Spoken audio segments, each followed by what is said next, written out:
Hello, hello, hello. Welcome. Finally, welcome back over to our stream. Oh my goodness, so glad to be back. So glad to finally be back here streaming. This morning here, we have so much fun stuff to talk about here. I know we took a break for a couple weeks, but I really think it's helped us come back with so much news coverage here. There's been so many exciting new X-Men books that have dropped just recently over at Marvel. There's been some one-shots. There's been some brand new Ultimate Solicits. Frankly, there is so much stuff for us to go ahead and get into over on today's stream. I am so pumped. Per usual here, I want to talk about just a couple of our previous video reviews that we came in with over in the past week or so here. So we started things off over with our DC Comics reviews with Batman and Robin Chapter 8. Per usual, I am still absolutely in love with this comic book series. I think the introduction of some of those plot threads with the Robin comic book and the character of Flatline has just really invigorated that series with this really nice and buoyant, like youthful energy that I really like reading. I'm just so mystified by so many of the Joshua Williamson books currently being published by DC. I've even had the chance to catch up on Superman, and I think that book has also been nothing short of phenomenal as we've gotten deeper into that series here. Also, in terms of our Marvel reviews, we had just so much fun too, checking in on some brand new comic books. We started things off here with Ultimate X-Men 2. I know that was a really anticipated brand new comic book series coming in for Marvel. So we got the follow up, the sophomore issue of that one, really focusing on fleshing out the characterization for Hisako Ichiki and kind of deepening her relationship with the character of Maystorm, who's been teased just on so many pieces of like Ultimate X-Men promotional material. I think that book is so authentic thanks to the work of Peach Momoko in terms of just her writing and artwork. It has been absolutely beautiful, just absolutely a wonderful series. I think so much of that like manga inspired art just really makes it look unique among other titles currently released in Elsewhere, we had Amazing Spider-Man 47. In terms of the script from Zeb Wells, I think he did a wonderful job introducing the character of Hallows Eve and Chasm back into the narrative. I actually think in terms of the scripting, that one was a blast. Some of the artwork from Todd Nowak, I don't think captured the full scope of the characterization that Zeb Wells was trying to craft. But I think on the whole here, Wells did a fantastic job balancing the plot threads for characters like Chasm, who've been, in so many different situations in the Marvel Universe, whether it be like the Dark X-Men series from Marvel, or just like in some Amazing Spider-Man annuals or the Web of Spider-Man issue. So I was really impressed to see him return in continuity here. Okay, so we just kind of finished talking about some of our reviews over for the past couple week here. I want to officially welcome you over to our stream today. We are going to have so much fun here. We were able to build up so much news in the past couple weeks that we were off. Really, in terms of the Marvel Universe right now, it feels like everything is winding down as we are headed towards the final stages of the Krakoan line of titles for the X-Men comic books. For me, it's been really thrilling to watch our X-Men slowly assemble together as they begin to battle the anti-mutant group known as Orcus. And today we're going to go ahead and check in on Fall of the House of X issue 4 to really kick off our stream. I really like this book. I feel like it's the kind of mainstream X-Men book that is so, instrumental to the publishing line as a whole here. Really think that both writer Jerry Duggan and artist Lucas Wernick are doing such a phenomenal job on this series.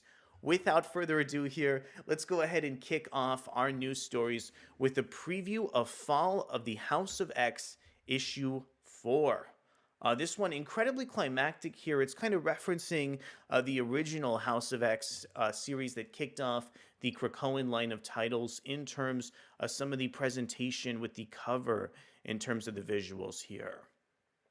Yeah, just really, really ready to see the Krakoan age wind down. All right, this one is coming in from Adventures in Poor Taste. My ally, my enemy. They say a wounded animal can be the most dangerous kind of animal to face. As the fight between the mutants and Orcus reaches a deadly pitch, a starting revelation rocks the X-Men to their core. The two series that are one come together in one horrible betrayal as the Krakoan age nears its conclusion. So Fall the House of X, still written by Jerry Duggan, featuring artwork from Lucas Wernick and Brian Valenza. The cover is illustrated by Pepe Larraz and Marte Gracia. This one also set to release April 17th, this upcoming Wednesday. We will have a full review of this issue as soon as it's released, as long as everything goes according to plan here. Okay, so in terms of our very first opening issues coming in from Lucas Wernick, we get this really beautiful visual set piece of Apocalypse. I want to read some of the prose that Jerry Duggan has written. I think some of Jerry Duggan's writing on Fall of the House of X as a series is definitely underrated here. The sun is setting in the American Southwest. A ragtag team of Arakko and deported Krakoan mutants have arrived on Earth in just the nick of time. Apocalypse is covered in blood. None of it is his. He's fought through the best that Orcus had, and it was not enough for the elder mutant. We see Apocalypse decrying no mercy here. And over on the next page turn, we really return to this subplot involving the Krakoan tree that has just come up again and again throughout Fall of the House of X. I just think this series as a whole has done a phenomenal job introducing this plot thread with Juggernaut, with Apocalypse, and just so many interesting contexts to get readers really interested and immersed in the narrative. Plus, I think some of these page layouts from Lucas Wernick are really beautiful, especially towards these last couple panels over with Apocalypse. AfroSF, so glad to have you in chat today. Let's see if I can use my words correctly. Greetings, Arakko Brannock. Great to see you back live streaming. I'll wait for the trade for Fall of X. Yeah, I think Fall of the House of X is going to read a lot better and a lot more cohesively in terms of a trade. It feels like there are so many disparate X-Men comics, but they're all kind of add up to one. And I'm also kind of curious as well to see if Marvel is going to package like Dead X-Men, Fall of the House of X, and Rise of the Powers of 10 all together here. But we'll just have to wait a little longer to see how they'll be able to collect some of these books. We really get to see Apocalypse start to fight and battle some of these Stark Sentinels that have just really been featured across the Marvel Universe in New York City here. Once again, just there's been so much buildup towards this big battle between the X-Men and Orcus. Seeing Apocalypse kind of mow down some of these Stark Sentinels and the forces of Orcus while saving the Krakoan tree is just so cathartic for me, because it's just been so downtrodden for the X-Men for, the past couple months in terms of publishing continuity. Really great page layouts and designs, and just beautiful final couple panels where it looks like Apocalypse is sharing some of his blood with Krakoa. Great stuff over from Lucas Wernick. Once again, so interested to see the X-Men finally take up their massive fight against Orcus as our Krakoan line of titles is really winding down. Okay, so there are several different points of entry with the X-Men line. In addition to some of the more mainstream narrative within Fall of the House of X, we also have Eskani, Rachel's secret team of dead X-Men, working in the background to try and take down this alternate version of Moira that they accidentally triggered earlier in the runtime of Dead X-Men here. I'm really excited about this Steve Folks written series that have featured so many disparate artists coming and going, like Bernard Chang. Let's go ahead and preview some of the artistic teams and the brand new solicit for Dead X-Men 4 from Adventures in Poor Taste. Will the Dead X-Men save the seed of the future or kill it before it can even be planted? Everything Ends Prodigy, Dazzler, Frenzy, Cannonball, and Jubilee have gone farther and risked more than any X-Men team before. Now, at the end of everything, the final fate of Krakoa rests on these 5 mutants. Will the dead X-Men save the seed of the future or kill it before it can even be planted? Dead X-Men 4, written by Steve Fox. And this one is illustrated. It looks like Bernard Chang is returning to this comic book. We have David Baldeon, and I've really loved some of the work that we've previously seen from Vincenzo Caratu, specifically the epic Lucas Wernick from Fall of the House of X also illustrated the cover over on this issue as well.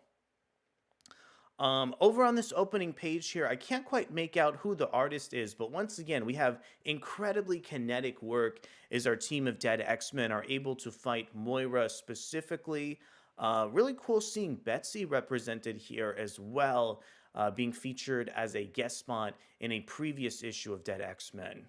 Also, I'm just so mystified by some of the bright colors that we've seen across the Dead X-Men series as well. Yeah, kind of going through some of these disparate lives of Moira, with some of the continuity of the dead X-Men transfixed over in the foreground of the panel is just so epic here. Plus, the design of Moira is really captured so beautifully in this page as well. One of the big reasons why I wanted to look at this preview in particular was because it had a really strong sense of characterization for Iskani, Rachel Summers. Ascani has been through so much, specifically in the Rise of the Powers of 10 series, as she was kind of manipulated by Professor Xavier into working the dead X-Men into some of his plans. And this page in particular really shows off some of the hurt feelings that Ascani carries towards Xavier in particular. I want to go ahead and read some of her speech here. She says, "I'm very angry right now. I just found out I've been lied to by Charles Xavier, which is probably something I should have anticipated. I helped him find his way back to a version of you that's very vulnerable, and he may just be planning to shoot that child in the head. If you ask me right this pictosecond, I don't really care what happens to you, Moira, to any version of you. But if that child dies, so does everything my friends and I have ever known. So we can't waste any more time on monsters like you." It was really this passage of dialogue that had me like so transfixed in checking out this issue and checking in on some of the characterization. I think that some of these comic book events have just insane story scenarios, and oftentimes when writers take like a few seconds to actually like put things in context and to just show like how much adversity these characters have suffered through, I really think these comic books start to come a little bit more alive and start to be a lot more meaningful to me. Also, this preview really makes me miss some of the final issues of Kieran Gillen and Steve Folks. I really think that these creators could lend just so much interesting material towards the future of the X-Men property, and I'm really disappointed that, this far into some of the announcements for these other X-Men titles, that these specific creators haven't been featured here. I'm hoping that if Kieran Gillen and Steve Folks aren't involved in some of the future X-Men plans over at Marvel, that they'll at least be able to take on another book at the publisher that both of them are really happy with in general here. All right, thank you for sticking with me through our preview of Dead X-Men. Once again, I think so much of the artwork in this series is just incredibly beautiful and so stylized. I really hope another, Marvel comic book in the From the Ashes line will take on some of the design direction that's featured in this series too. All right, that was our brief look at Dead X-Men issue 4, and now let's go ahead and check in on a brand new issue of Daredevil.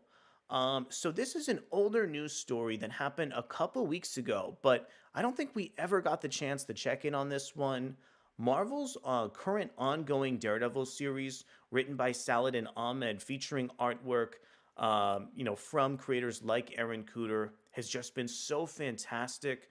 Watching Daredevil try and fight some of his allies possessed by these deadly sins have been just so mystifying here. Plus, seeing Daredevil in his brand new outfit is so interesting. The fact that Marvel is trying to spin off and expand this run over from Saladin Ahmed in a giant size issue of the series for me is so much fun. Let's go ahead and see what Marvel has in store for the Daredevil ongoing series with this new giant size issue that's seemingly related to the main book. This one is coming in over from Marvel.com. Giant sized Daredevil grants Kingpin terrifying power. Tying directly into the events of his bold run of Daredevil, Saladin Ahmed teams up with artist Paul Davidson this June in giant sized Daredevil issue 1. Yeah, I think one of the big reasons why I wanted to check out this news story in particular is because the last couple issues of Daredevil have really featured just so much energy and have created just so many interesting scenarios for Matt Murdock as a character. I think the trade for the first volume of Saladin Ahmed's Daredevil run is going to be absolutely phenomenal. And I am really interested to see how this issue is going to slot in terms of the continuity. Starring today's most iconic headlining heroes, this new line of giant-size issues pays tribute to the epic giant-size comics of the 1970s by presenting pivotal status quo shifts, exciting first appearances, and dramatic developments. In June, current Daredevil scribe Saladin Ahmed and artist Paul Davidson deliver a key chapter in Daredevil's ongoing saga in giant-sized Daredevil 1. Daredevil's latest run has seen Matt Murdock devote himself to two different callings. When he's not suited up as the man without fear, Matt is serving as Hell's Kitchen's newest priest. At the center of this new status quo is a terrifying mystery as demonic entities tied to Daredevil's very soul begin to target his loved ones.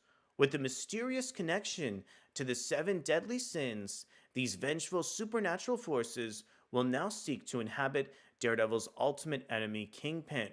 Yeah, so much of the fun in this current run of Daredevil is just seeing which member of Matt Murdock's supporting cast is influenced by, which 7 deadly sin. So the idea of Kingpin acting amiss because he's been influenced by a deadly sin, for me, should create just such a fun story scenario for Saladin Ahmed to explore. He's on the hunt, one of Daredevil's deadliest and most dangerous foes, empowered by forces unknown even to himself, prepares for the kill. Yes, none other than Kingpin stalking the streets of Manhattan by night, and no matter the speed with which Daredevil moves, there will be blood. I've always loved villain point of view stories, and Wilson Fisk has the ultimate street level villain point of view Ahmed shared. We went really big and bloody for this, bringing Kingpin back in a huge way, and I can't wait for fans to check it out. Very interesting. This is going to be told from the point of view of Daredevil's enemy, Kingpin, who is possessed by one of these 7 deadly sins. I just want to say here, so much of Kingpin's point of view has been just really analyzed and explored to death in so many other comic book properties. I am really hoping that Saladin Ahmed will find an intriguing way, maybe some new continuity to mix things up and present this Daredevil story in a way that's going to feel a little bit more fresh, as opposed to some of those elements of the show that can be mired in a little bit of cliches, especially when it's headed over to fleshing out some of Kingpin's backstory on the show here. But there's a lot of potential over in this annual. All right, and this one also features art from Paul Davidson. Paul Davidson, really fantastic artist. I think is going to fit really nicely with some of Saladin Ahmed's work. The cover from Brian Hitch is also a really nice improvement over some of the John Romita Jr. covers we've seen towards the main series as well. Looks like this one is on sale June 12th. Let's go ahead and wrap up this Marvel article here, and we'll head over to our next story.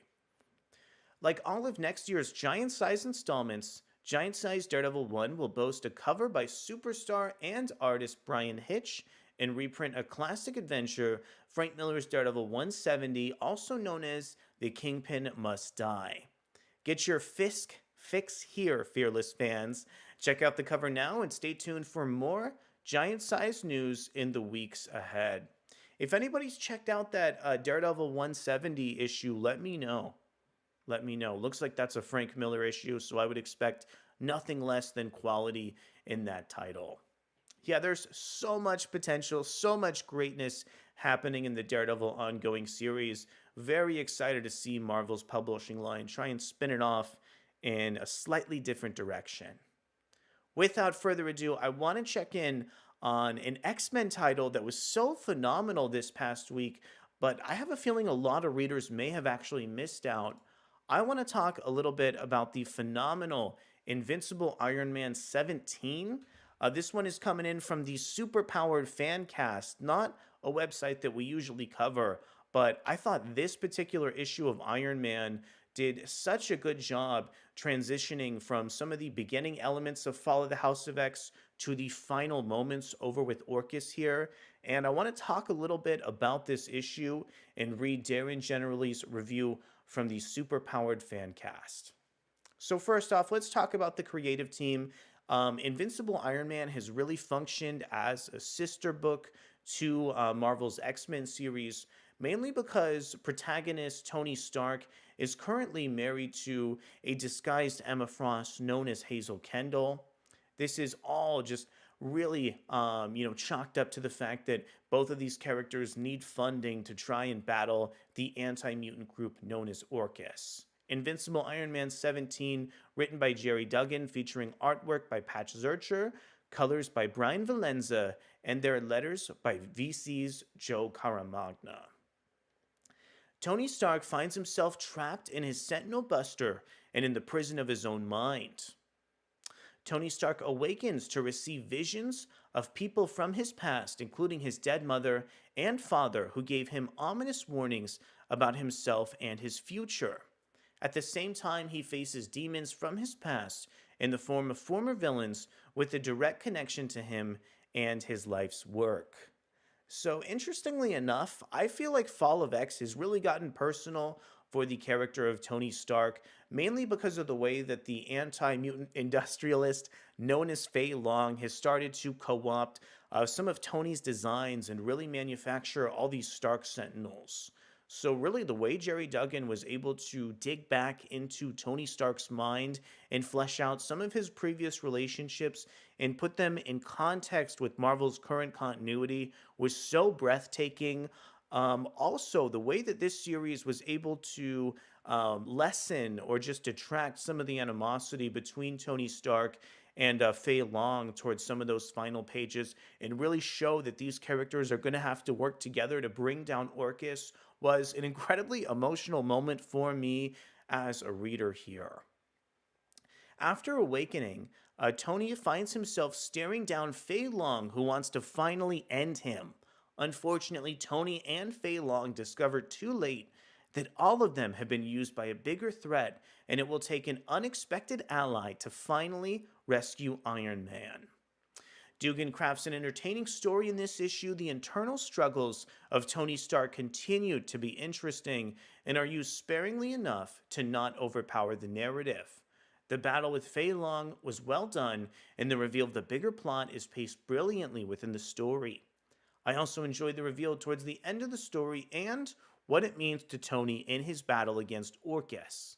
Zurcher delivers some beautifully detailed and richly emotional art in the issue. The nightmare sequence was incredibly submersive and engaging. I thought Patch Zurcher was a wonderful editorial choice from Marvel to flesh out this issue. Some of Tony Stark's past interactions hit really strong with some of the character work that Zurcher was able to spotlight through some of his visuals. Also, the really disheveled way that he's able to depict Fei Long really being beaten so nastily by Tony is just quite epic to witness in some of those final pages here. Also, I really want you to check out this issue if you're reading like Dead X-Men, Fall of the House of X.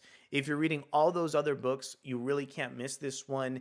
It has just such a great reveal for Orcus that is really nicely going to dovetail into future installments of Fall of the House of X. And I feel like probably has something to do over with that Sentinel City plotline that's just been teased relentlessly by so many X-Men comics that are particularly written over from Jerry Duggan himself. So just really fantastic stuff in Invincible Iron Man. I am just so impressed by the fact that this is an X-Men comic book that still has such high emotional stakes for Tony Stark as a hero. I really wish that the Marvel Cinematic Universe could try and like adapt all of this material, but you would need such an insane budget, such a big scale, such a big scope. I don't even think it's possible. But I cannot recommend this individual issue enough if you've taken everything in context. Okay, why don't we go ahead and just switch gears a little bit just for a few seconds? This week, we are also going to feature a DC comic book review as we do each and every week. This week's review is actually going to be Green Lantern War Journal issue 8. This is one of my favorite ongoing series published by DC right now. I think author Philip Kennedy Johnson is just such a great writer in terms of male characters who are masculine but not, posturing, not overt in the way that they express themselves or interact with others. And I think some of his writing over for John Stewart has just really captured a superhero narrative with just such a great horror aesthetic that has a main character with a heart of gold here. So in Green Lantern War Journal 8, John Stewart was previously battling the multiversal threats of the Radiant Dead and Revenant Queen and ended up being stranded off world. So John is currently on the Dark Star of the Fen, and he's trying to find a way back home over to our world. He's met this mysterious character known as Bai Lavog, who's introduced the fact that there's this like gravity storm that makes it so John is unable to leave this location, and the mysterious presence of the Dark Star is still looming large over this series. Plus, in the background, there's this really phenomenal plot thread with John's mother, Shirley, and his sister, Eleanor. It seems like John's mother, Shirley, may be experiencing some dementia here. So, John was actually able to construct his sister, Eleanor, to try and keep Shirley out of trouble. The way that these two characters have intersected with some of the plot threads of Steelworks with John Henry and Natasha Irons is incredibly engaging here. Plus, in the background, now that John is off world, some of the other Green Lantern characters are looking for him. So, in this issue, we're going to pick up with the multiversal lantern known as Shepard, trying to work with the Guy Gardner to try and figure out if they can find where John is located now. All right, without further ado, let's check in on adventures in poor taste with the solicit for Green Lantern War Journal Chapter 8. Grayson Red, PKG is writing his ass off right now. Absolutely. I absolutely agree with that. I think Hulk is phenomenal, even though I'm not like the biggest fan of like supernatural, like sci-fi stuff. But man, this book is absolutely hitting. And oh my goodness, I still wish Philip Kennedy Johnson never left Action Comics. It feels like Green Lantern War Journal is still like an extension of his Action Comics run in some ways because of like some of those plot threads that he's used with like villains like Olgrun. But man, oh man, I wish he was still in charge of that book. All right, lost on a terrifying new world, questioning his loyalty to the Green Lantern Corps, and stranded on a terrifying new world, John finds a lost crew desperately in need of a hero, even as he senses an ominous growing presence within the Dark Star of the Fen. Meanwhile, on Earth, John's newly resurrected sister learns that she shares John's powers and she'll need them to protect their family from the cosmic aberration that was Varen. This series mostly written by PKJ, Philip Kennedy Johnson, and illustrated by Montos. Right from like the opening page, we immediately see this really dense and complicated layout from Montos here, utilizing like negative space, really interesting panel borders, and just changing like the colors in the background to build up so much conflict in the scene as well. In this preview, we're really showcasing Shepard trying to check in over with the character of Guy Gardner in Baltimore. He gets sucked through this room while trying to ring the doorbell and is introduced into like a massive location with all these looming constructs here. I want to check in on some of the dialogue with Shepard as well. He says, "Lantern Gardner, are you Guy Gardner?" And we see this mysterious voice in the background saying, "I ain't at home right now. What do you want? This better be good. I'm right in the middle of something." Shepard says, Guy Gardner was one of my greatest teachers. I saw you give your life at the Battle of Watchtower. You don't sound much like the Gardner I knew. Yeah, this sense of conflict for Shepard and Guy is really interesting because I feel like in most of Green Lantern War Journal as an ongoing, we've gotten to see Shepard in this ultra serious context, while Guy Gardner is just so silly in all these instances. Really seeing these two characters connect within the context of our current continuity, really interesting. Also, the way that Guy Gardner is able to coat his room in all these Green Lantern constructs to hide all the filth inherent, within his own personal living quarters is so much fun to experience here. Johnson is able to really leverage some of the comedy to transition into these darker elements over with John Stewart as well as he's stranded on the Dark Star of the Fen and starts to meet some of the rest of the alien characters and the threats that are kind of circulating this location as well. As you can see here, we also have incredibly detailed artwork from Montos. This construct on the second panel of this final page of our preview is just so detailed and features so many individual tendrils and just curvy lines that are just evoked with such incredible precision. Even if Green Lantern War Journal winds down in the next couple months, I would still be really fascinated to see wherever Montos is headed next within the DC universe. Every single page of this preview is incredibly ambitious, even though it's just an interior story page. Leonard McFarlane says Philip Kennedy Johnson is also writing the Hulk. Yeah, so he also has a Marvel title as well. Also, another green character that he's taken on too. So, interesting connection there in terms of some of the themes. Okay, so that was Green Lantern War Journal. We will have a full review of the 8th chapter of this series this Tuesday when the series is released. Okay, let's go ahead and talk about some of the biggest news that happened over the past week. This one was published just 2 days ago. It looks like there's some big changes afoot over in the main Amazing Spider-Man series. So currently, it feels like Marvel's Amazing Spider-Man title is trying to pick up and wrap up so many dangling pieces before it evokes on a larger storyline. Recently, in Amazing Spider-Man 47, we got to see the villainous Ben Reilly return as Chasm alongside Hollow's Eve. And they've really actually fought Spider-Man in a couple different contexts throughout that issue. There's also some curious ties to the X-Men with Madeline Pryor really being kind of clued into Ben Reilly's location. Elsewhere, we got to see some of Peter and Mary's interactions with each other. Currently, Mary Jane is a superhero known as Jackpot within the context of Amazing Spider-Man. We've also gotten the tease that Norman Osborn may be returning to some of his villainous ends over at the publisher. I think this would be absolutely devastating because the relationship that Zeb Wells has built up between Peter Parker and Norman Osborn in this current run of Spider-Man has just been absolutely phenomenal. We've also recently seen Peter Parker turn evil and become stabbed with the sins that actually made Norman Osborn, villainous in the first place.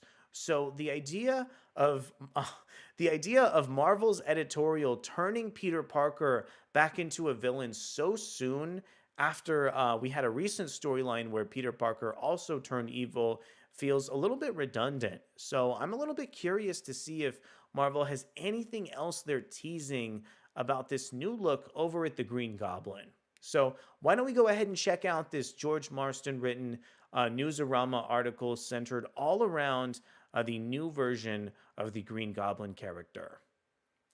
It turns out the new Goblin Marvel Comics was teasing a little while back is actually none other than Peter Parker, who will once again be bonded by the sins of Norman Osborn, this time going full Goblin as seen on Ed McGuinness' now fully revealed cover for Amazing Spider-Man 53. Exactly how this happens remains to be seen, but we last saw the sins of Norman Osborn. The metaphysical existence of his murderous dark side was imbued by a spear from Queen Goblin, who gave it to Kraven, who stabbed Peter Parker with it, filling him with Osborn's sins and bringing out Peter's own dark side. Though Peter was later purged, the spear remains, and its creator, Queen Goblin, just reappeared in Amazing Spider Man 47 alongside Hollow's Eve and Chasm. Let me tell you, even though this storyline has me really afraid of the future of the Spider Man property, I am still actually like really thrilled at the fact that Queen Goblin is headed back into the narrative. I feel like Queen Goblin was an interesting wild card in the arc where Craven the Hunter tried to turn Peter Parker into a villain, as well as the storyline involving the Gold Goblin character, too. Queen Goblin, just such an excellent antagonist for the Spider Man franchise, and I feel like could really bring this comic book as a whole in just a different plot direction.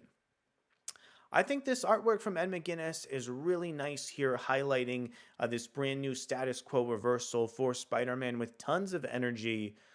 We also get the preview that Ed McGuinness and Todd Nowak are going to be illustrating some upcoming issues in Amazing Spider Man 50, maybe over 51 and 52 as well.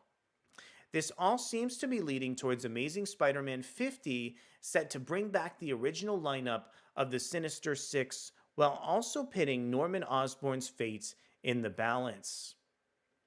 Yes, some of the most recent chapters of Amazing Spider Man, like 45 and 46, have also featured some of the Insidious Six characters in just some interesting different contexts. I particularly like the characterization for the Sandman character that was featured across Amazing Spider Man 45 as well. For the last couple years, Osborn has been a changed man literally, after the villain known as the Sin Eater purged Norman's aforementioned metaphysical dark side.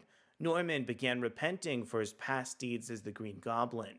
He's since become an ally to Peter Parker by employing him at Oscorp and to Spider-Man as the heroic Gold Goblin. But writer Zeb Wells has been teasing Osborn's fall from grace and potential return to his Green Goblin identity for some time, with the Easy Being Green arc, which kicks off in Amazing Spider-Man 50, seemingly the breaking point in the saga. George Marston says he's still holding out hope for Norman. Norman's progression as a character into a kind, reluctant father figure for Peter Parker has been touching and often tragic to read, and it would be a shame for all of it to be undone. Yeah, I totally agree with that. I think there's like been dozens of issues that have been devoted to really featuring Peter and Norman's friendship in The Amazing Spider-Man. And I feel like undoing that dynamic just as a whole would waste so much story potential for this comic book series. Whatever happens, at some point there will be a new goblin, a spider goblin, and the likelihood of Peter Parker ending up a goblin long term is very slim. Yeah, Marston is absolutely right. This continuity, this status quo over for Peter Parker probably won't stick very long. When weighed against the chances of Norman falling once again into his old villainous habits. The good news is that we'll just have to wait a couple months to see what's going on in this next upcoming arc for The Amazing Spider-Man. This issue goes on sale in terms of July. You know, when I look back at some of Zeb Wells' run on The Amazing Spider-Man, I feel like so much of it has just been him kind of toying with readers, and I really understand on some level why readers have a little bit of animosity towards Wells as a writer. I don't think you should have that relationship with a comic book series, and also I really like to be challenged with some of Zeb Wells' scripting. I think the way that he's been able to invert and show some more negative stories for characters like Ben Reilly has been really engaging, but I definitely appreciate how it's maybe held some readers at arm's length. I am really cautiously optimistic about Amazing Spider-Man 50, 51, 52, 53, because I just think so many issues of Zeb Wells' Spider-Man have been nothing short of amazing. I think the really like long-term and ongoing way that he's been able to position the supporting cast and pay off so many individual plot threads is just so interesting. Just as a quick aside here, I just wanted to mention the fact that Amazing Spider-Man 45 featured a return to the Ravencroft story that was teased in an Amazing Spider-Man annual. I know we've talked to this like ad nauseum on the channel through like so many disparate comic book reviews, but I was actually kind of doing some research for that issue before we did our review, and I found a couple people on the internet kind of calling out Marvel's editorial for not finishing up that plot thread. But they did fit, they did actually finish up the plot thread. Readers just didn't stick with Amazing Spider Man long enough to see that plot thread actually wrap up. And for me, that's kind of apropos for almost how I feel about like the Zeb Wells Spider-Man run. I think this run is absolutely amazing. I think it's incredible and should go up there with some of the best Spider-Man runs of all time. It just feels like because of the challenging way and some of these really challenging plot direction that Zeb Wells has really kind of positioned these characters in, I think it's turned some readers off when maybe they should be directing a little bit more attention. Okay, I think my rant on the Amazing Spider-Man is done. Once again, here, really cautiously optimistic about the future of this series, and I really hope Zeb Wells is able to pull a rabbit out of the hat and is able to maybe use this storyline to deepen the relationship between Peter and Norman, as opposed to just regressing Norman's character back into a villain.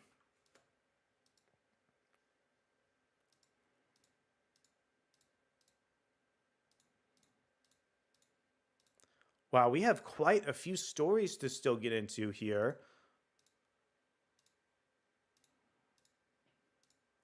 It looks like the rest of our stream is going to be focused solely on the X-Men.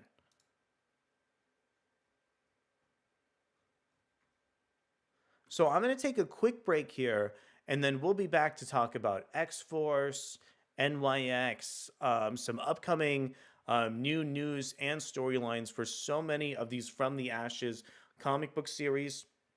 Thank you so much for coming to check out our stream, and we'll be back in just a few moments. Please be sure to like to like the stream and subscribe to the channel. Thank you so much, and we'll be back here in just a few moments.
Okay, we are back. We are back with some brand new X-Men coverage to go ahead and explore right now.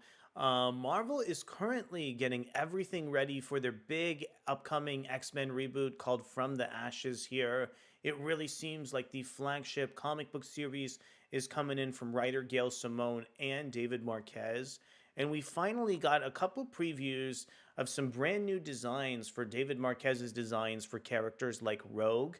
This is incredibly exciting for me as a reader. I've been following David Marquez's work at Marvel for such a long time, whether it pertains to his work over at Marvel with Miles Morales, or with Brian Michael Bendis on comic books like Civil War II. I just feel like his art is so incredibly precise, and I feel like he has so much potential to bring a lot of characterization to these X-Men characters. Let's see what some of his designs for characters like Rogue look like.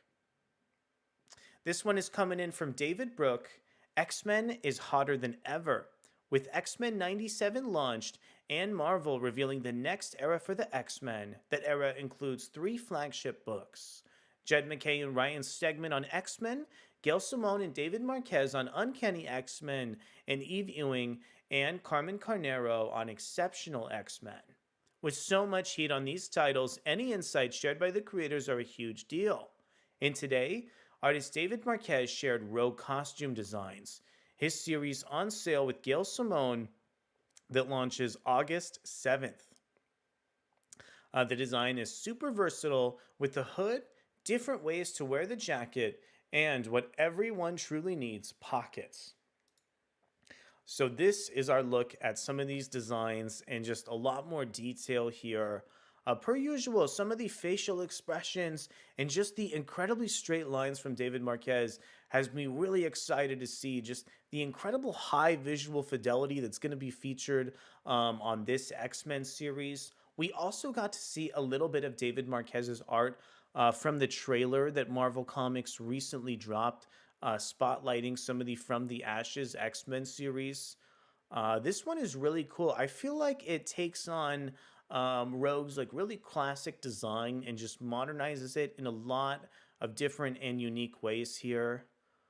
I especially like the jacket and the way that Rogue is able to wear the hood in case she's trying to maybe hide her feelings or just cover herself up, from some of her fellow like associates or other X-Men characters. The fact that she can take the jacket off, she can roll up the sleeves as well, makes this costume a lot more dynamic than you would think just at first glance. Yeah, she even has some of the stitching across her chest, as featured by some of the design notes here from Marquez, really calling back some of those elements of the Frank Quitely, Grant Morrison run on New X-Men, which is just so beloved and celebrated by readers. I would say when I take a look and just zoom out at all of the detail this new design has, I'm even more excited to check out what some of David Marquez's designs are going to be like for the other X-Men characters. And per usual here, I'm really excited about the book. I've started to get really hyped about Uncanny X-Men as well, thanks to some of Gail Simone's Twitter presence. It's been really fun to see her take some shots over at Jed MacKay's X-Men team on Twitter, even though it's just all in good fun here. Rez says, this era seems very 90s-esque. And Rez, that's actually some really good commentary, and it's actually something I have a problem with. When I look at how some of the Krakoan comics are designed, it feels like this is the future of Marvel, pushing everything to like the absolute limit of design. And then when I look at these books, I see a return to the like late 90s or early 90s status quo, from Marvel Comics that's been explored in the 2000s like ad nauseum. So I am a little bit worried about the direction of the comic book line with the absence of like a high concept idea. But these creative teams on these books and some of the characters they're taking on are really good. I'm trying everything I can to be really positive about these books too. Also, it's a little bit easier for me to be positive about Gail Simone writing this book because I think some of the character dynamics in her Secret Six run were so good. And I'm hoping that those elements will also bleed into Uncanny X-Men. I feel like she should be able to write Gambit and Rogue and Nightcrawler and some of those other characters really well. Also, I actually had the chance to go to Gail Simone's panel at WonderCon. She only talked about X-Men for like a really, really brief period. I kind of wonder if Marvel's PR only let her say like a limited amount. But I believe she said that the book takes place over in New Orleans. So I am really, really hoping that that'll bring like a much different like aesthetic, like a different sense of a vibe as opposed to some of those other X-Men titles too. All right, let's go ahead and check out some of the designs that David Marquez also shared for Gambit. I feel like we've put this comic book in enough context, so we're just going to check out these designs as opposed to talking about the context of the series here. This is very similar to the Rogue design for me. This one really features like some of those, traditional elements of Gambit's costume, but is also modernized with like more of like a pink hue, probably more lines in terms of some of these boots that he's wearing as well. We can see he's got shoulder pads. He's definitely got those pockets that every single X-Men character has to have. But on the whole here, I do think this is a good look for Gambit. And I don't think this is like a super ambitious redesign of the character. Honestly, I think I like the Rogue design a little bit more, but this still will more than suffice and also shows that this current run on Uncanny X-Men is looking to have more of like a modern design sensibility to it as well. Rez says, I do hope Magneto stays a hero. Rez, you are totally right. You are totally right. If Marvel downplayed Magneto back into a villain at this stage after Resurrection of Magneto, that character work and like so much of what Al Ewing done or did would be just completely undone. Marvel needs to really continue using Magneto as a heroic character. Okay, so we talked previously about some of these designs for previous X-Men books, but Marvel actually announced some brand new titles. Why don't we go ahead and preview one of our first brand new From the Ashes books that we're going to be talking about on the stream? This one I am so excited for. This is NYX. This is a brand new team over at Marvel, a brand new, I believe it's an ongoing series, fleshing out some brand new characterization for one of our newest mutants at Marvel Comics, Kamala Khan. This series, written by Colin Kelly, featuring artwork from Jackson Lansing and a cover by Francesco Mortarino. This cover is just incredibly beautiful and does such a good job fleshing out some of the facial details and just personalities of so many of our cast members. I just want to spotlight this beautiful imagery from Sarah Pichelli. Let's go ahead and talk about this brand new run over on NYX.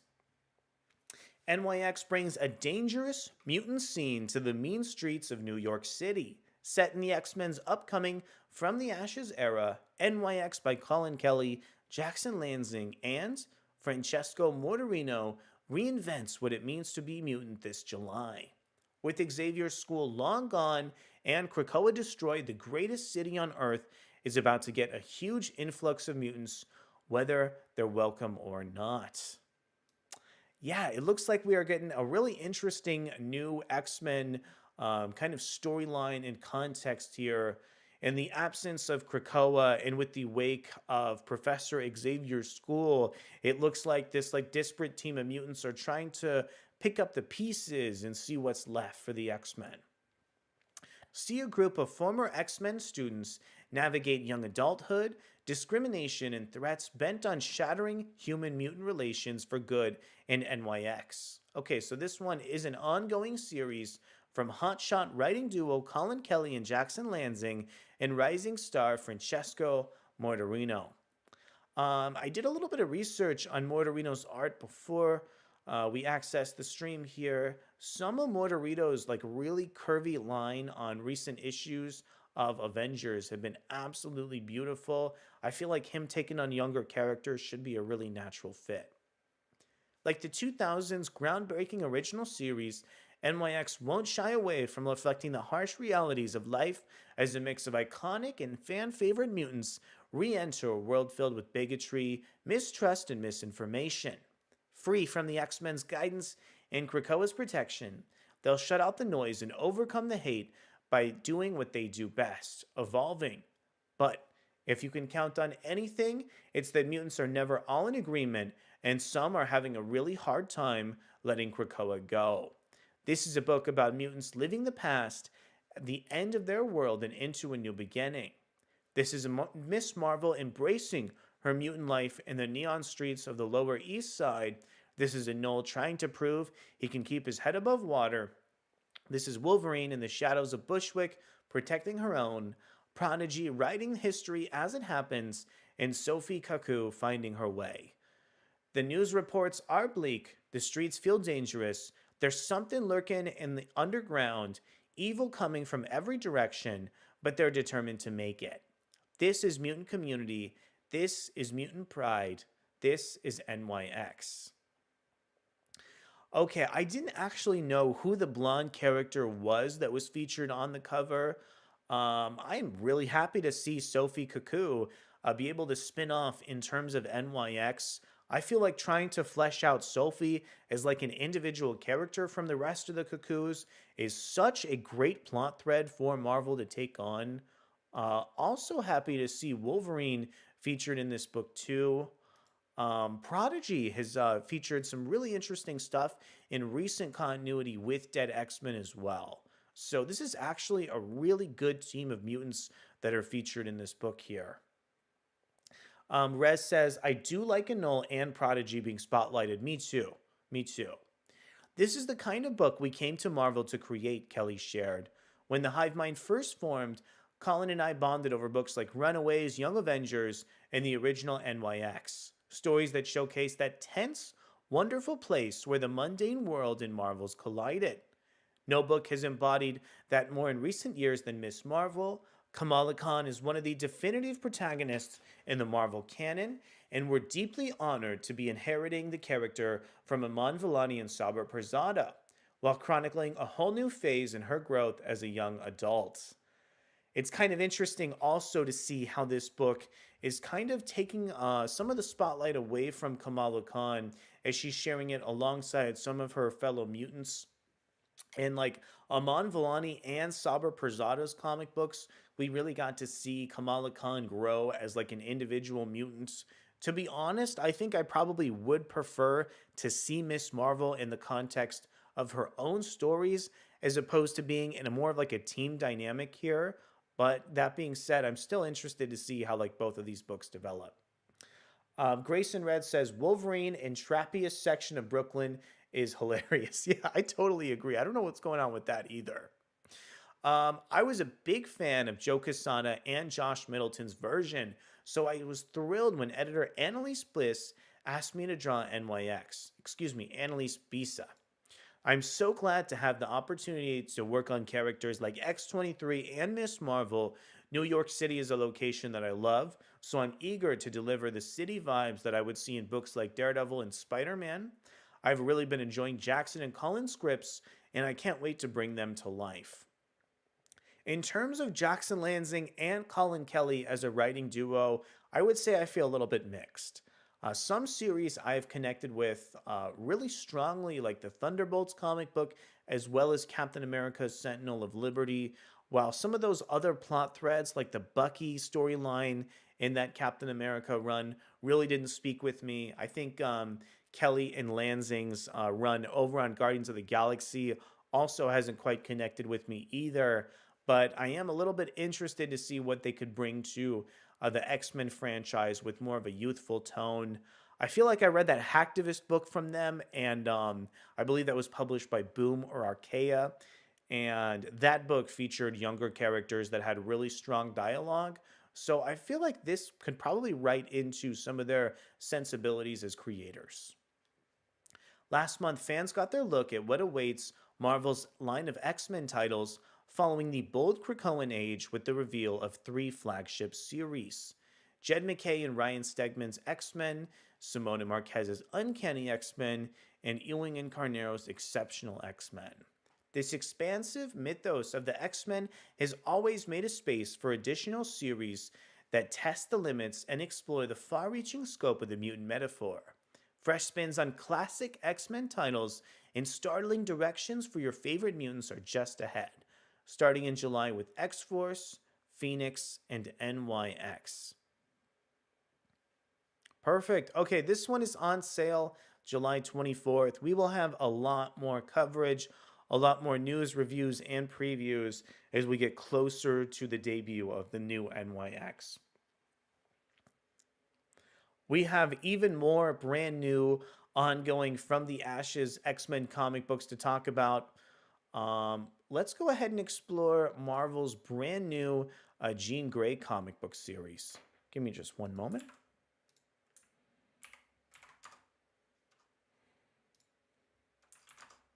So this is a brand new series written over from Stephanie Phillips and featuring artwork from Alessandro Miraclo.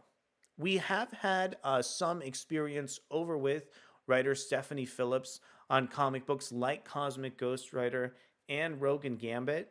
Also, Alessandro Miracolo recently contributed some really nice interiors over on the White Widow comic book at Marvel. In terms of Phillips as a writer, I've seen some really phenomenal work from her. I've also seen some titles that I don't connect with, kind of similar to Jackson Lansing and Colin Kelly. I'm interested if Phoenix is going to be like that big breakout book where I'm really going to be able to get immersed into some of Phillips' writing. And also, I feel like having Miracolo take on Jean Grey is really, really cool. That art in White Widow is really, really phenomenal. And I feel like Jean Grey is a really good next direction for these characters. The Yasmin Putri cover on this is really, really nice too. I believe Yasmin Putri did some work on Dark Knights of Steel at DC Comics. All right, this one was published April 9th on Marvel.com. Let's see what the publisher has in store for this brand new era of the Phoenix. In current X-Men continuity, Jean Grey is still reeling after some of the events of the Hellfire Gala. So by the time that this Phoenix book comes out, it's going to be a big triumphant return for Jean Grey in the context of the X-Men books. As one of the most powerful heroes on Earth, Jean Grey stands apart from even her fellow Omega-level mutants with infinite potential. This July, the From the Ashes begins, but as the X-Men regroup across the globe, Xavier's first student will ascend to the cosmos to fulfill her divine destiny. Behold the adventures of the universe's newest savior in Phoenix, a new ongoing solo Jean Grey series from hotshot Marvel writer Stephanie Phillips and rising star artist Alessandro Miraclo.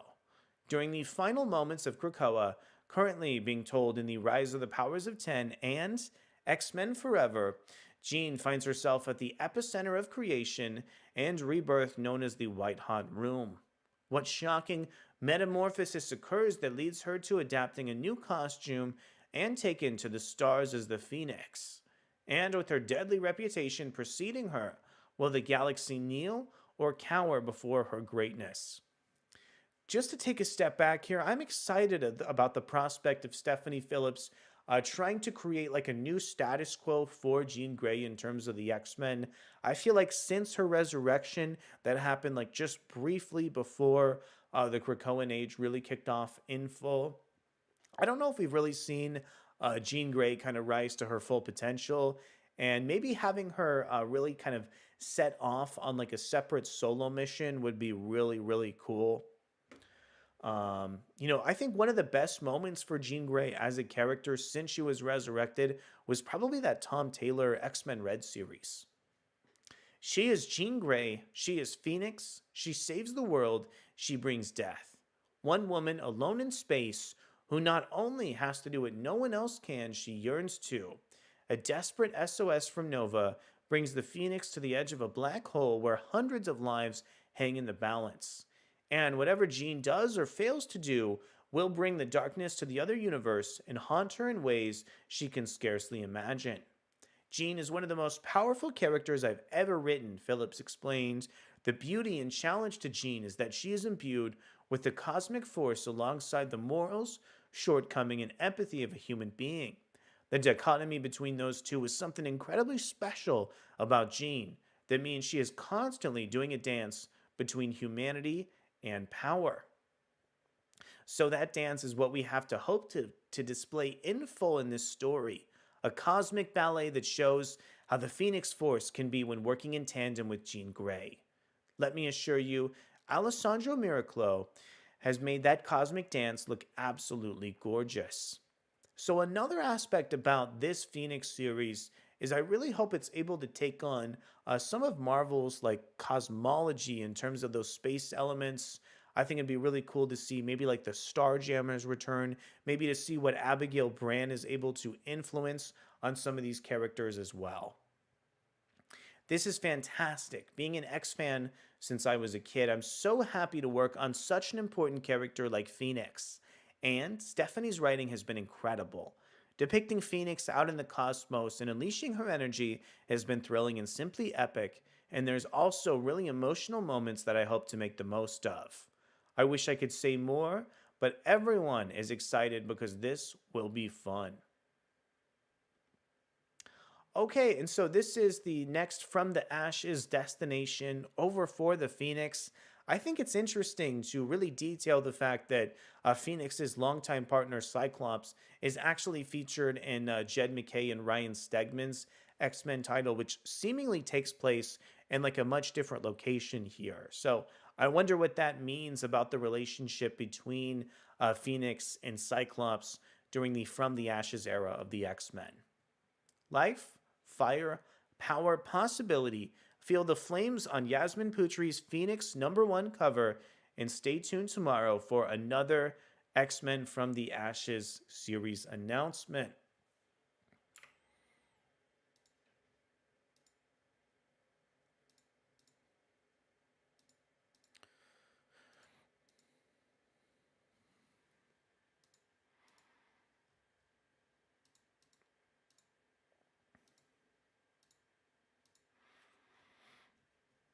Okay.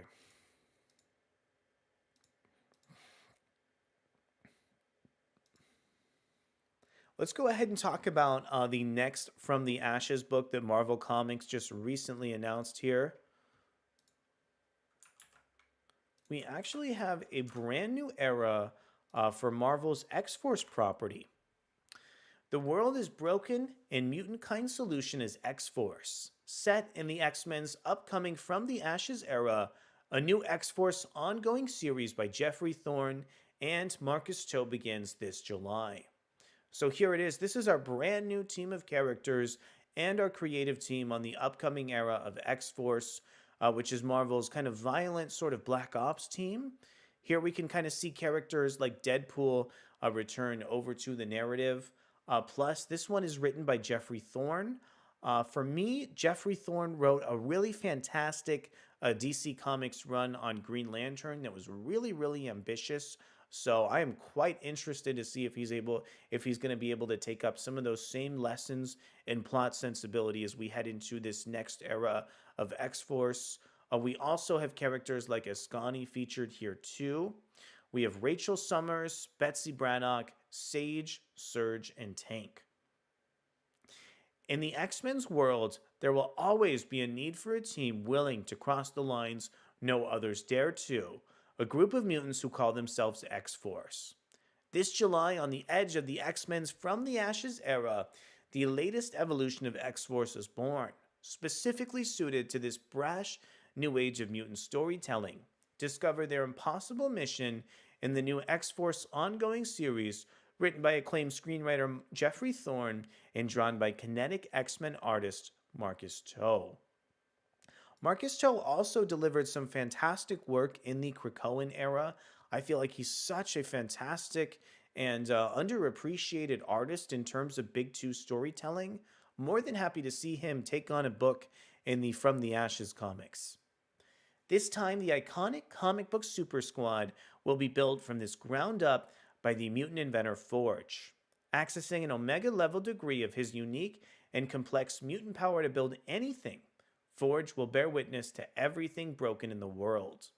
Luckily, he knows exactly who he'll need to repair it: Rachel Summers, Betsy Braddock, Sage, Surge, and Tank. To save nothing short of existence itself, they'll jump sword, gun, and fist into deadly certainty, and the only thing getting in their way will be the new secrets they keep. A new path forged, the world is fractured. Forge uses his powers to devise the only fix in all new, all different X Force. Forge leads a custom made, hand picked team of mutants in off the books mission so dire, so integral to the fate of the Marvel Universe, there's no time to stop for permission. Plus, as Forge detects increasing threats across the planet, he'll recruit specialists for each target. It's a revolving door of Marvel guest stars, and first up, that regenerating degenerate Deadpool. Okay, liking the fact that Deadpool is not going to be a permanent mainstay in terms of this new X Force team. Also, just the fact that we have the couple of Betsy and Rachel on this team gives this X Force title a really interesting set of plot threads that they're able to call upon at seemingly any moment. For me, it felt like Forge was kind of a breakout character during the Krakoan era with all of the really interesting weaponry and gadgets that he was able to make. I really hope Forge's kind of bolstered presence as a character continues in this new X Force ongoing series. I cannot believe the reaction to my pitch with "that sounds like X Force to us," Thorne shared. It's a new vibe and a different mission, but it's still X Force. Looking at all the books coming out under this banner, I'll just paraphrase at the moment. Cheryl Crow, all I want to do is have some fun. Looking at what I'm going to get to do and what the others are bringing, I'm absolutely not the only one. When Marvel approached me to be the artist for X Force, I was ecstatic, Toe added. I was always a big fan of the X books growing up, and to be a part of bringing that excitement to new and older readers alike was an opportunity I could not turn down. And the chance to draw Betsy Braddock again is icing on the cake. Also, I just want to quickly say I've seen so many times too where Marvel and DC announced Marcus Toe as an artist on this series, but like somebody else ends up picking up like the second or third issue. So I'm hoping here that Jeffrey Thorne and Marcus Toe will have a really long run on this series. We should quickly note here that this cover is actually illustrated by Steven Segovia. Yeah, there is a lot of potential in this brand new run over on X-Force. I'm particularly excited to see just how ambitious some of Jeffrey Thorne's scripts are going to be as we head into the brand new title.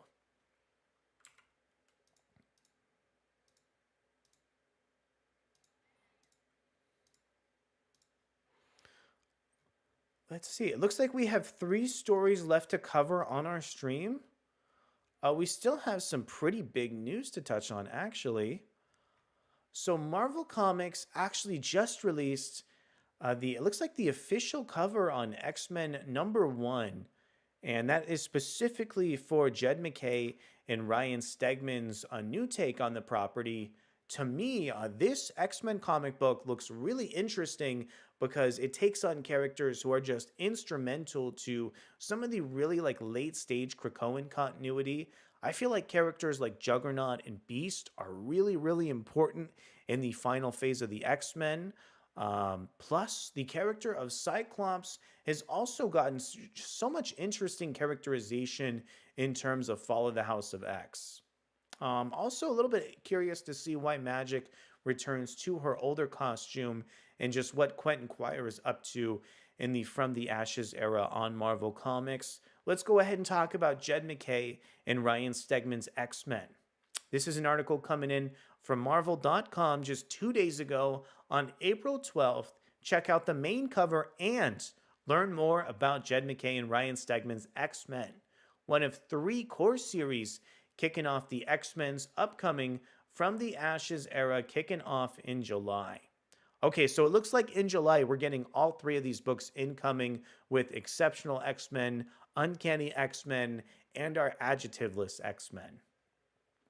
The fall of Krakoa will go down as one of the darkest chapters in mutant history, but Cyclops refuses to allow the X-Men to be victims. The first X-Men, mutant-kind's ultimate leader, and arguably the most brilliant strategic mind in the entire universe, Scott Summers steps up to guide his species towards a better future in Jed MacKay and Ryan Stegman's X-Men. Announced last month, the X-Men will be the first of 3 flagship titles set in Krakoa's set in the upcoming From the Ashes era.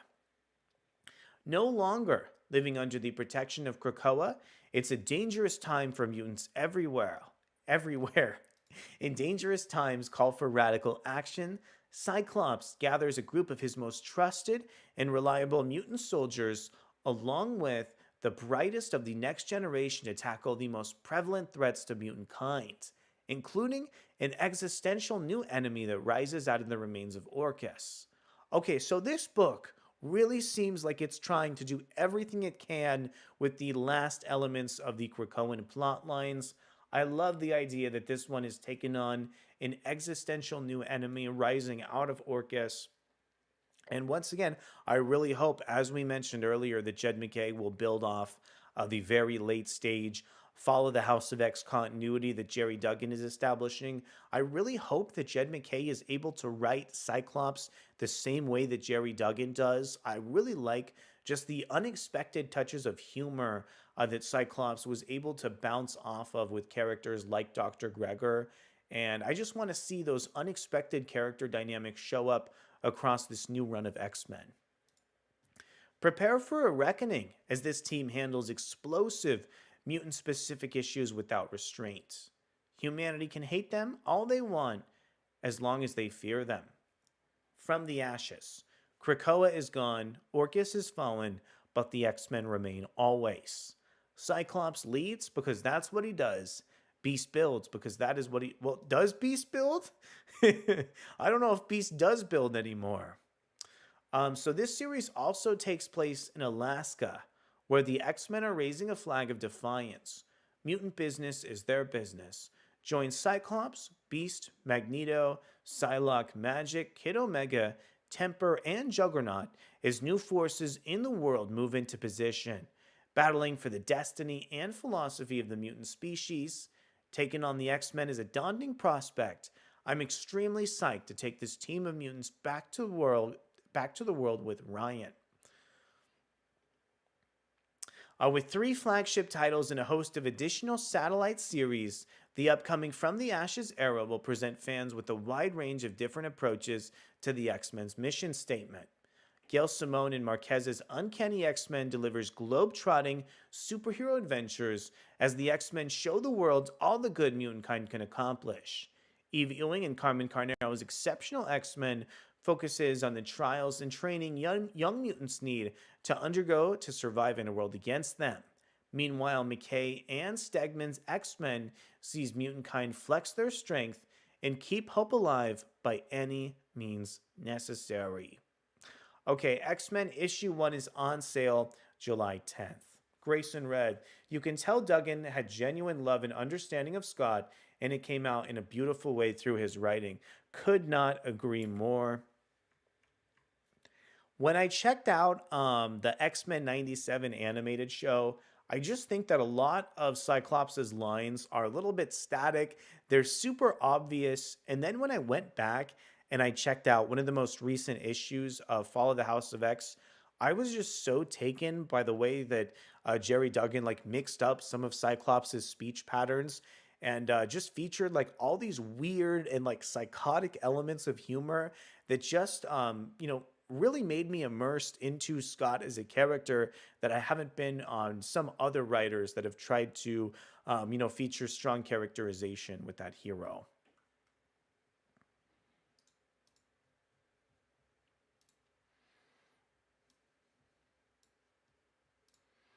Okay, we have 2 more stories left to cover.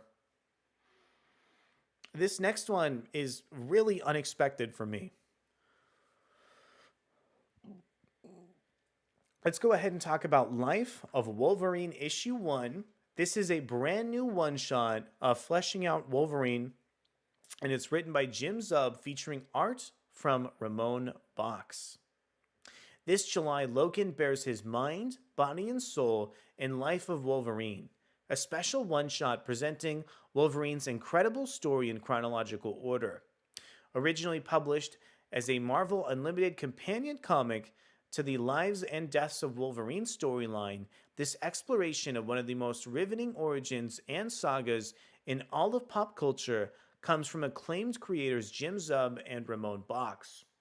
Hitting stands just in time for the character's 50th anniversary, hardcore Wolverine fans and newcomers alike will walk away an expert after this action packed trip through key moments in Wolverine's storytelling history. Wolverine has been mind wiped, manipulated, and given false memories so many times. What is the truth of his long life? Now, as a journey into his own past becomes paramount to the survival of mutant kinds. Delve into the true story of Logan's life from his earliest days in the late 1800s to the many wars he's fought alongside comrades like Captain America and Sabretooth, to the Weapon X procedures that changed his life forever, and the days on the X-Men and more. All in continuity, this includes some adventures and links to the past never before revealed, giving the most complete picture of Wolverine's history ever assembled. This one is on sale July 3rd. So I just wanted to take a few moments to spotlight this one shot particularly because I think that the life and death of Wolverine saga that kicked off across Krakoa was incredibly ambitious.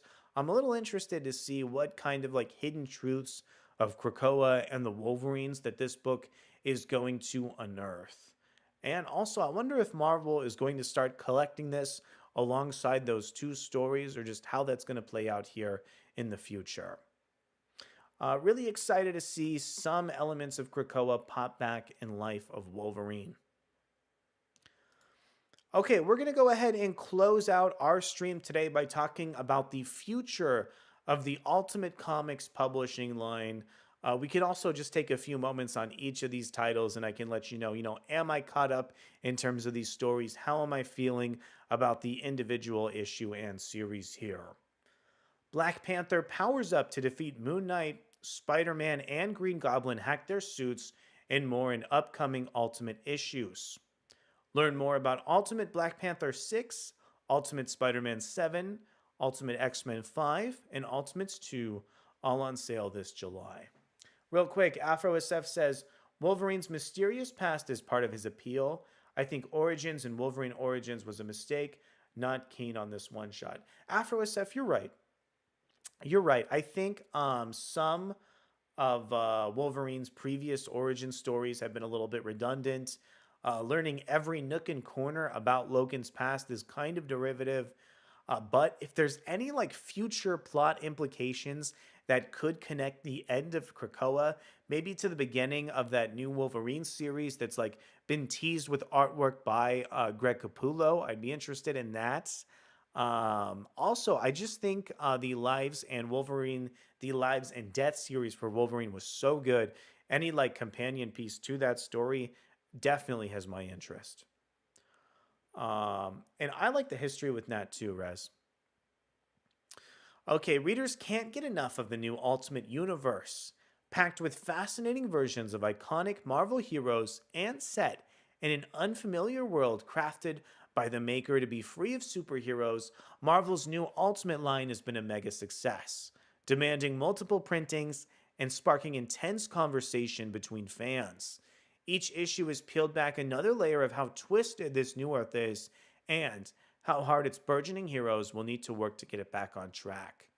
Right now, get a sneak peek at what's to come with a cover reveal and synopsis for July's 4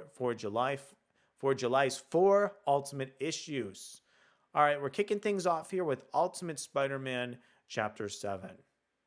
I want to read the solicit and see if there's any new commentary I can provide. Jonathan Hickman and Marco Cicchetto continue to spin the Spidey story of the decade in Ultimate Spider-Man 7, the start of an all-new arc. This issue picks up after the Green Goblin and Spider-Man's intense battle with the Kingpin, where they learn they aren't as ready to shape the world as they hoped. Harry and Peter go to work while Ben and Jonah work on the truth. And problems from their resistance arise when Tony Stark checks in on Peter. Rez says, I'm intrigued by the new Ultimate Universe, but I'm curious to where many characters are.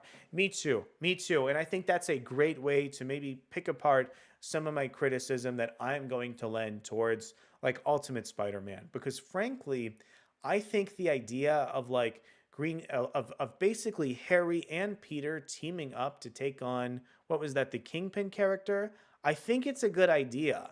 However, I do think it's kind of a remedial Spider-Man story. You know, we've seen Spider-Man fight against the Kingpin so many times, stretching back to the Stan Lee days over on the title. I really have a hard time seeing what makes Green Goblin teaming up with Peter Parker fighting the Kingpin. What makes that different than what we've seen in like our own continuity? We also have the reveal over in the solicit that Tony Stark is going to be checking in on some of these characters, and they're going to be building a little bit more animosity in terms of that. But I still would love to see maybe some of these characters work together with those Ultimates characters a little bit more directly, or just advance Peter Parker's life. Recent issues of Ultimate Spider Man have featured time skips, and I feel like if maybe we moved a little bit closer to what Jonathan Hickman's final vision of Ultimate Spider Man could look like through a time skip, it would probably serve the series really well at this point. I do like Marco Cicchetto's art, just to be fair here. I was a little bit, not really anticipating what he was going to be bringing to the interiors of the book, but I do think a lot of his art is incredibly precise and really beautiful issue after issue. Afro SF says, I love the new Ultimate Universe. I have noticed that every Spider Man story is set the month of the book release. It's set in real time like the new universe. Ultimate X-Men is set in March. I think that's cool. I think a lot of like the design, a lot of the ideas of these books are really, really cool. But I am still just a couple months into this new line, already just feeling that sense of like nostalgia, feeling like there's a little bit too many plot elements that are still too similar to the 616 universe. I am incredibly hyped for this brand new Ultimates book. I feel like in terms of like the main Ultimates characters, with like Tony Stark or that new version of Reed Richards, Jonathan Hickman has really been able to like mix up the continuity and tell like new stories that I'm really looking for. We haven't gotten the debut of this brand new Ultimates book yet, and Jonathan Hickman isn't writing this one either. This one is written by Dennis Camp, featuring artwork by Juan Frigeri. I think probably out of all the Ultimate books, maybe aside for Ultimate X-Men, this is the one I'm most hyped for. Let's see if I like what's featured in the solicit. More shocking secrets of the Ultimate Universe are revealed in Dennis Camp and Juan Frigeri's Ultimates 2. Captain America reckons with the Maker's dismantling of nations by visiting the White House. Cap's arrival leads to a massive brawl between the villain known as Midas and this young band of freedom fighters. Midas has been holding a superhuman hostage as a power source, plus discover the dark history of what used to be on the United States Earth 6160. I think this solicit gives me exactly what I'm looking for. I'm already immersed in terms of these new Ultimate versions of these characters. Plus, I think this cover is really beautiful. I've seen some of Juan Frigeri's art on previous Marvel comics too. I like the solicit. I like how it brings direct conflict between the Ultimates and the Maker. The idea of featuring a villain called Midas and talking about like something about the secret history of Earth 6160, also just so fascinating here. I'm really happy with how this Ultimate series is positioning itself in terms of the Marvel Ultimate line, and I'm really excited to check this one out. Probably my single most anticipated comic book solicited over in this article is Ultimate X-Men 5. This one features just an incredible cover showcasing the character of Hisako Ichiki armor in a more traditional Japanese setting. But for me, the most interesting visual cue about this one is how her armor ability is manifesting in just like a slightly different way than what we've seen in some previous installments. Peach Momoko's so great at depicting like some of the symmetry and giving us just a great visual design on these Ultimate X-Men covers. Let's check out the solicit on Ultimate X-Men 5. The Ultimate Universe's new generation of mutants face their enemy in Peach Momoko's Ultimate X-Men 5. Maystorm isn't the only mutant with electrical powers, and Noriko Ashida, aka Surge, is here to make sure she knows it. A fun summer festival turns haunted, and dangerous spirits and Surges collide. And the Shadow, who has been haunting Armor, finally reveals his true face. Last week, we got the chance to check out the second issue of Ultimate X-Men, where the character of Hisako Ichiki started to get closer to Maystorm. Really new character spotlighted in terms of Marvel's Ultimate continuity. I think the tone in Ultimate X-Men has made it like one of the best launches in terms of the line. The way that Hisako has been able to be such like a young high school student featured in Japan has really created an interesting like new subtext in terms of the Ultimate line. Plus, one of my favorite things about this book is the fact that it seems so pedestrian and easy to read, but there's quite a bit of subtext lingering just beneath the surface, as some of the forces that the Maker has are actually stationed in Japan, and it looks like at some point our Ultimate X-Men characters are going to be battling the Maker's forces. Ultimate Black Panther. I want to be honest, I haven't checked in on this book in quite a while. The last one I remember reading is the second issue, and I'm a little bit intrigued to hear what T'Challa's most recent battles look like with the forces of Ra and Khonshu that are making up Moon Knight. Let's read the 6th issue solicit for Ultimate Black Panther. Black Panther undertakes a daring trial to face Ra and Khonshu in Brian Hill and guest artist Carlos Nieto's Ultimate Black Panther 6. While T'Challa has sought to grow his power, so too have the forces of Moon Knight. And with access to a unique new resource, Ra and Khonshu are stronger than ever. How will Wakanda stand in its resistance against the kings of the upper and lower kingdoms? Is T'Challa ready to prepare the consequences of tapping into such dangerous wells of power? Ultimate Black Panther 6 has artwork from Carlos Nieto. He's a really, really good artist. I can't remember which book I've seen him on in terms of Marvel's publishing, but I feel like he's going to fit really nicely in with Ultimate Black Panther. Looks like T'Challa is currently still battling the forces of Ka and the forces of these Moon Knight characters in the upper and lower kingdoms. So I hope that author Brian Hill is going to be able to spin a story scenario that doesn't feel rushed or like stretched out with just so many issues devoted to like one singular conflict here. Rez says, I wonder if Mags is alive. I love Peach Momoko art indeed. Afro SF says, sometimes I feel like it's only you and me who are enjoying Ultimate X-Men when I listen to most reviews. Love Ultimate Black Panther. Okay, so I think for today, that's going to go ahead and wrap it up.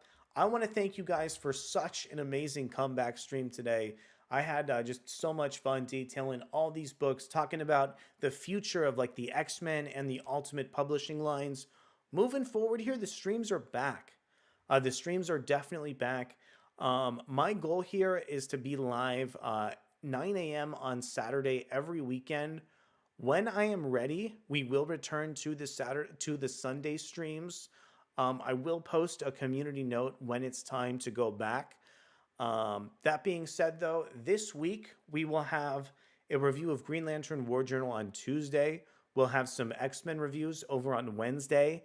And then this upcoming Saturday, we'll be talking about all the brand new news and reviews and previews for upcoming Marvel and DC comics. Thank you so much for sticking with me, even after I took a bit of a hiatus. We had a fantastic stream today, and I hope to see you next weekend to do it all over again. Thank you one last time, and I hope you have an amazing rest of your Sunday.